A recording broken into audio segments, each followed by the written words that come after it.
Hello everyone, welcome to Help Guru One channel. और जैसा मैंने आपको लास्ट सीरीज़ में बताया था कि हमारा पार्ट 1 यूनिट 1 का कंप्लीट हो चुका है, तो आज हम लोग उससे रिलेटेड प्रीवियस ईयर के कौन कौन से एमसीक्यूज़ उन टॉपिक से रिलेटेड एग्जाम्स में पूछे गए हैं एनटीए नेट में या सेट में, उन सब चीज़ों को मैंने इसमें इंक्लूड किया है। तो आज हम लोग जून 2011 से जून 2014 तक के पेपर्स में पार्ट 1 से कौन कौन से क्वेश्चंस पूछे गए हैं उन क्वेश्चंस को मैंने इसमें इंक्लूड किया है, जिससे आपको ये पता चल पाए कि इन टॉपिक्स में से मोस्ट इम्पॉर्टेंट टॉपिक्स कौन से होते हैं जो एग्ज़ाम्स में सबसे ज़्यादा रिपीट होते हैं। पार्ट 1 हमारा ऑलरेडी 15 सीरीज़ में कंप्लीट हुआ है, तो जिन लोगों ने नहीं देखा है अभी, वो प्लीज़ एक बार जाके हेल्प गुरु वन चैनल पर पार्ट 1 की 15 सीरीज़ एक बार देखना और उसके बाद इनके एमसीक्यूज़ को ट्राई करना। तो अगर हम मैनेजमेंट पेपर सेकंड के पीवाईक्यू देखते हैं, तो जून 2011 में जो क्वेश्चन पूछा गया था वो डेलीगेशन से रिलेटेड पूछा गया है कि इन डेलीगेशन में क्या होता है। Only authority is delegated, not responsibility. क्या केवल अथॉरिटी को डेलीगेट करते हैं, रिस्पॉन्सिबिलिटी को नहीं करते, या अथॉरिटी एंड रिस्पॉन्सिबिलिटी दोनों को डेलीगेट किया जाता है, या ओनली रिस्पॉन्सिबिलिटी डेलीगेट होती है, अथॉरिटी नहीं होती, या ना तो हम रिस्पॉन्सिबिलिटी को करते हैं और ना ही हम अथॉरिटी को करते हैं। तो देखिए, डेलीगेशन वाला जो टॉपिक है वो भी हमने कुछ टाइम पहले ही किया था। तो डेलीगेशन में मैंने आपको बताया था कि बेसिकली जो डेलीगेट होती है वो अथॉरिटी डेलीगेट होती है, ना कि रिस्पॉन्सिबिलिटी। हम अथॉरिटीज़ यानी कि पावर को डेलीगेट कर सकते हैं, ट्रांसफ़र कर सकते हैं, पर हम रिस्पॉन्सिबिलिटी को नहीं करते, क्योंकि रिस्पॉन्सिबिलिटी हमारी ऑब्लिगेशन होती है। तो इसका मतलब इसमें जो ऑप्शन आएगा वो आपका ए करेक्ट होगा कि in delegation only authority is delegated, not the responsibility. ठीक है। अब नेक्स्ट क्वेश्चन जो है वो है, ये भी जून 2011 का है कि cross functional group that operate across space time and organisational boundaries with member who communicate mainly through information technologies are. क्या बोलते हैं उन ग्रुप्स को कि क्रॉस फंक्शनल ग्रुप जो होते हैं, जो ऑपरेट किए जाते हैं स्पेस टाइम में, ऑर्गेनाइजेशनल बाउंड्रीज़ में, और वो कैसे जो कम्युनिकेट करते हैं किससे, इंफॉर्मेशन टेक्नोलॉजीज से कम्युनिकेट करते हैं, तो उनको हम क्या बोलते हैं, टेली कंप्यूटर्स बोलते हैं, वर्चुअल टीम्स बोलते हैं, टेली वर्कर्स बोलते हैं, टेली मार्केटर्स बोलते हैं। देखिए, उनको जो लोग कंपनीज़ में कम्युनिकेट करते हैं अक्रॉस द स्पेस टाइम और बाउंड्रीज़ में केवल आईटी टेक्नोलॉजीज से, तो उनको जो नाम दिया जाता है उस पूरे ग्रुप को, तो उस ग्रुप को हम बोलते हैं वर्चुअल टीम, यानी कि वर्चुअल ग्रुप होता है वो। ना तो वो टेली कंप्यूटर्स होता है, ना ही वो टेली वर्कर्स होते हैं, और ना ही वो टेली मार्केटर्स होते हैं। मार्केटर्स तो है ही नहीं वो, क्योंकि वो टेली मार्केटर का काम थोड़ी कर रहे हैं। टेली वर्कर्स भी नहीं है वो, और ना ही वो टेली कंप्यूटर्स हैं। वो तो एक ग्रुप है, तो उस ग्रुप को हम वर्चुअल टीम बोलते हैं।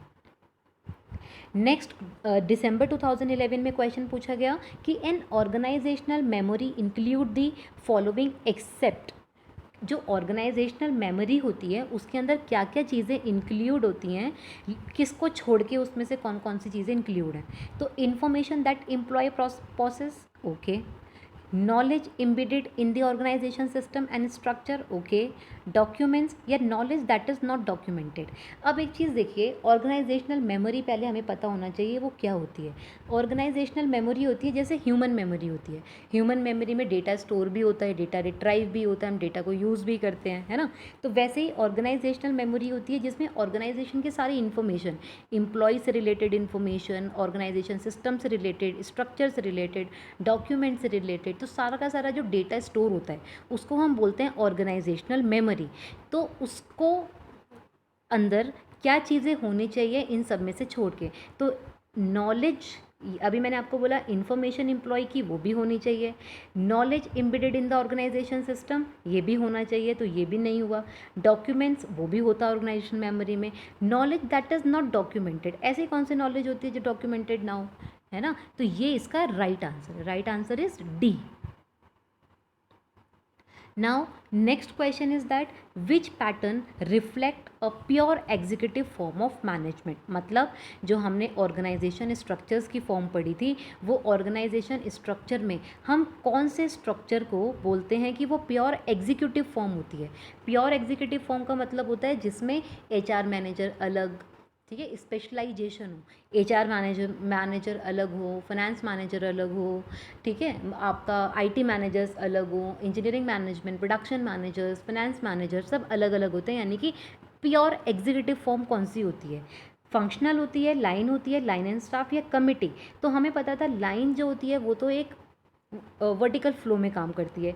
लाइन और स्टाफ में जो होता है उसमें स्टाफ केवल लाइन को सपोर्ट करने के लिए होता है, कमेटी ये नहीं होती है। तो फॉर्म पूछा है हमसे, तो फंक्शनल ग्रुप हमने एक पढ़ा था। फंक्शनल ग्रुप का मतलब क्या था कि फंक्शनल ग्रुप के अंदर हमारे पास वो फॉर्म होती है ऑर्गेनाइजेशन स्ट्रक्चर की, जिसमें हम फंक्शन के बेसिस पे अपनी ऑर्गेनाइजेशन को डिवाइड करते हैं। यानी कि फिर से वही, जैसे एचआर, फाइनेंस, मार्केटिंग, आईटी, तो फंक्शनल जो आपका प्योर एग्जीक्यूटिव फर्म होता है।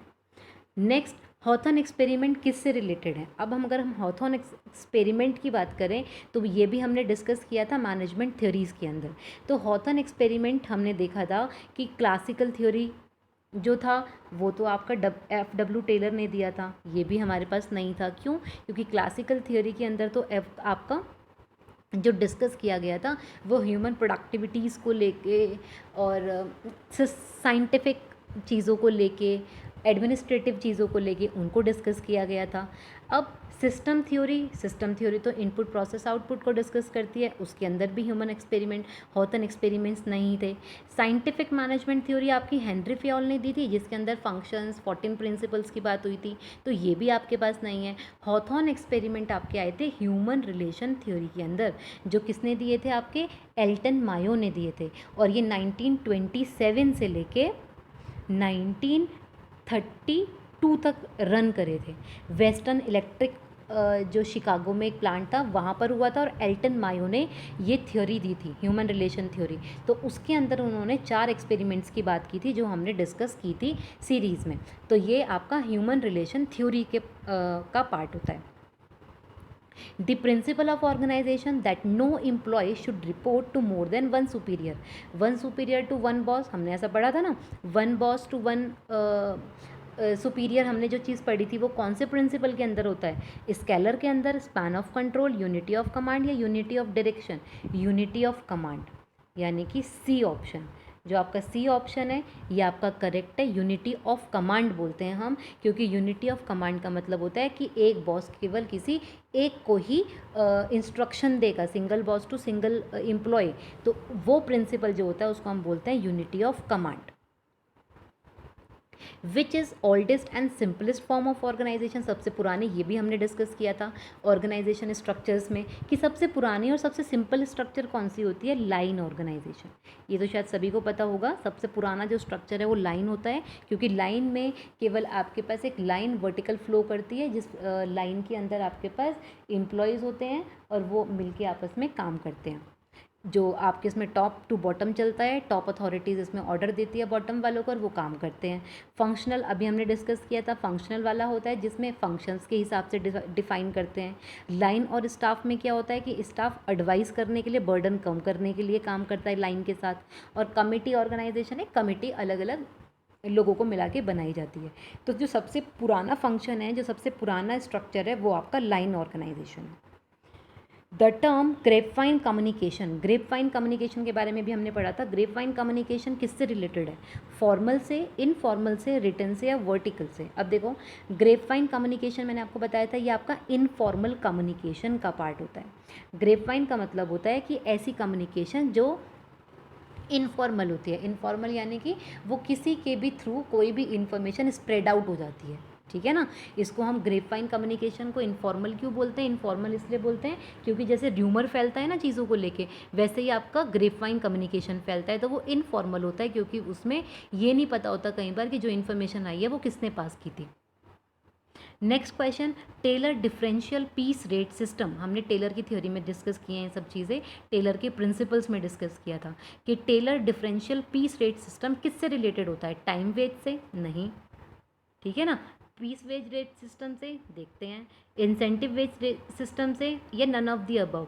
अब कई लोग क्या करते हैं, पीस रेट लिखा है तो पीस वेज सिस्टम को उसको कर देते हैं, बट ऐसा कुछ नहीं है, क्योंकि जो आपका टेलर ने डिफरेंशियल पीस रेट सिस्टम दिया था वो आपका इंसेंटिव वेज सिस्टम का पार्ट है। तो right answer is that C, incentive wage system का पार्ट है। Who divided all the activities of the organization into 6 group? Technical, commercial, financial, security, accounting and managerial. ये भी हमने डिस्कस किया था, किसने दिया था, जिसमें 6 ऑर्गेनाइजेशन एक्टिविटीज़ बताई थी। ये आपका एडमिनिस्ट्रेटिव थ्योरी के अंदर आया था, और एडमिनिस्ट्रेटिव थ्योरी किसने दी थी, हेनरी फ्योल ने। तो हेनरी फ्योल वो मेंबर्स थे जिन्होंने बताया था कि ऑर्गेनाइजेशन के अंदर 6 एक्टिविटीज़ चलती हैं, technical, commercial, financial, security, accounting and managerial. तो ये आपका जो इसका आंसर है that is C. Organisation learning और लर्निंग ऑर्गेनाइजेशन, ये क्या सेम होते हैं या डिफरेंट होते हैं या रिवर्स टू ईच अदर होते हैं, कॉम्प्लीमेंट्री होते हैं? देखिए दोनों के दोनों जो होते हैं वो एक दूसरे से इंटर रिलेट करते हैं। ऑर्गेनाइजेशन लर्निंग का ही सब पार्ट होता है लर्निंग ऑर्गेनाइजेशन। तो ये कॉम्प्लीमेंट्री टू ईच अदर है, ना तो ये सेम है, ना ही ये डिफरेंट है, ना ही ये रिवर्स है। लेकिन जो लर्निंग ऑर्गेनाइजेशन होता है वो ऑर्गेनाइजेशन लर्निंग का पार्ट होता है, तो वो कॉम्प्लीमेंट्री टू ईच अदर है। तो right answer is D. Who is the father of administrative management theory? देखिए इसका मतलब थ्योरीज बहुत इंपॉर्टेंट है, क्योंकि हर बार थ्योरीज में से कोई ना कोई क्वेश्चन पूछा ही जा रहा है। तो एडमिनिस्ट्रेटिव मैनेजमेंट थ्योरी अभी मैंने आपको बताया था किसकी थी, हेनरी फ्योल की। तो हेनरी फ्योल जो हैं आपके वो एडमिनिस्ट्रेटिव मैनेजमेंट थ्योरी के फादर बोलते हैं उनको, क्योंकि मैक्स वेबर तो आपका ब्यूरोक्रेटिक का थे, और उसके अलावा अगर हम हेनरी फ्योल का देखें तो हेनरी फ्योल आपका एडमिनिस्ट्रेटिव मैनेजमेंट थ्योरी के। F.W. Taylor has done the following studies for improving the production process. F.W. Taylor basically क्या बात कर रहे थे, F.W. Taylor ने साइंटिफिक बड़ी बातें की थी कि साइंटिफिक तरीके से आपको अपनी ऑर्गेनाइजेशन की प्रोडक्टिविटी को बढ़ाना है, एफिशिएंसी को बढ़ाना है। तो उन्होंने कुछ चीज़ें बताई थी। उन्होंने टाइम स्टडी दिया, फटीग स्टडी दिया, फटल स्टडी दिया, या उन्होंने टाइम स्टडी दिया, मोशन स्टडी दिया, या फैटल स्टडी दिया। टाइम की बात की, मोशन की या फटीग की करी थी, या टाइम मोटिवेशन एंड फटीग की करी थी। उन्होंने बेसिकली जो बात की थी ये तो क्लियर है, उन्होंने टाइम की भी बात की थी और मोशन की भी बात की थी। तो टाइम और मोशन के अलावा अब यहाँ पे हमारे पास बताए फटीग की स्टडी की भी बात की थी। फटीग स्टडी कौन सी होती है, जिसमें बेसिकली ये देखा जाता है कि एम्प्लॉय की एफिशिएंसी कैसे बढ़ाई जाएगी, एम्प्लॉय की प्रोडक्टिविटी को कैसे बढ़ा सकते हो। अगर कोई एम्प्लॉय काम करते करते ज़्यादा देर थक गया तो कैसे उसकी एफिशिएंसी को आप इंक्रीज़ कर सकते हो। तो बेसिकली जो F.W. टेलर थे, F.W. टेलर ने टाइम के बात की थी कि टाइम के अंदर अंदर काम कंप्लीट होना चाहिए। मोशन की बात की थी कि पर्टिकुलर टाइम एक हिरारिकी और एक मोशन यानी कि फ्लो में काम होना चाहिए, और कैसे एफिशिएंसी को बढ़ाया जाए उसकी बात की थी। फटीग स्टडी की बात की थी। तो ये तीनों के तीनों पार्ट आपके F.W. टेलर ने आपकी प्रोडक्शन प्रोसेस को इम्प्रूव करने के लिए गए थे। The number of subordinate a superior can effectively handle, ये तो हमने अभी लेटेस्ट टॉपिक ही किया था कि उसको हम क्या बोलते हैं कि जब सुपीरियर नंबर ऑफ सबॉर्डिनेट को हैंडल करते हैं उसको हम बोलते हैं स्पैन ऑफ कंट्रोल। ठीक है, ये अभी हमने लास्ट सीरीज़ में ही किया था span of control. Span of control का मतलब ये होता है कि जिसमें स्पैन ऑफ कंट्रोल बेसिकली जिसके अंदर हम ये देखते हैं कि एक सुपरवाइज़र के अंदर कितने सबॉर्डिनेट मिलके काम करेंगे। Which one of following is not a step in planning? Planning की प्रोसेस हमने पढ़ी थी। तो प्लानिंग प्रोसेस के अंदर अगर हम देखें तो कौन सा स्टेप नहीं आता? ऑब्जेक्टिव भी स्टेबल करते हैं, प्रोमाइसेस भी चेक करते हैं, ऑल्टरनेटिव्स भी देखते हैं, ये तो सारे के सारे पार्ट हैं। बट वो हमसे पूछ रहा है कौन सा नहीं है, तो हम यहाँ पे आइडेंटिफाई नीड ऑफ एम्प्लॉय नहीं देखते। तो right answer is D. Diffusion of routine information take place through, किसके थ्रू प्लेस होता है diffusion of routine information? Downward communication, upward communication, horizontal communication या एक्सटर्नल कम्युनिकेशन? तो is the right answer is downward communication. जो diffusion की हम बात करते हैं रूटीन इन्फॉर्मेशन में, वो डाउनवर्ड कम्युनिकेशन का पार्ट होती है। The study of gesture and body posture for their impact on communication. Body language को हम क्या बोलते हैं? हम बोलते थे ना study of body, study of gesture, study of body language, उनको हम क्या बोलते हैं? उसको हम बोलते हैं किनाइसिस, यानी कि राइट आंसर इज ए, किनाइसिस बोलते हैं। प्रॉक्सिमिस तो आपकी स्पेस को देखती है, सिमेंटिक आपकी लैंग्वेज को देखती है, और इनफॉर्मल चैनल तो ये नहीं है। तो यानी कि अगर जो आपकी बॉडी पॉस्चर्स को देखता है वो आपका किनाइसिस होता है। According to Henry Mintzberg manager कौन कौन से 3 रोल परफॉर्म करता है, लेकिन इसमें से वो कौन सा रोल नहीं है आपको ये बताना है। हमने हेनरी मिंट्सबर्ग के भी 10 रोल जो उन्होंने बताए थे वो 10 के 10 रोल डिस्कस किए थे वन ऑफ द सीरीज़ में। तो उस सीरीज़ में से ये आपको बताना है कि कौन सा रोल इसमें नहीं है। तो decisional role, informational role, interpersonal role, ये तीनों तो होते हैं जो हेनरी मिंट्सबर्ग ने दिए थे। एक उन्होंने सुपरवाइजरी रोल की बात नहीं करी है, तो यानी कि कौन सा नहीं है पूछा है हमसे, तो नहीं कौन सा है, D, which is not a centralised communication network system. कौन सा सेंट्रलाइज्ड नहीं है। देखिए व्हील जो होता है, व्हील कैसे बनता है, ऐसे बनता है ना व्हील, तो व्हील भी सेंट्रलाइज्ड हो गया। वाई शेप, अगर हम वाई की बात करें तो यहाँ पर भी सेंट्रलाइज्ड हो जाएगा। चेन की बात करते हैं तो चेन में भी सेंट्रलाइज्ड हो जाएगा।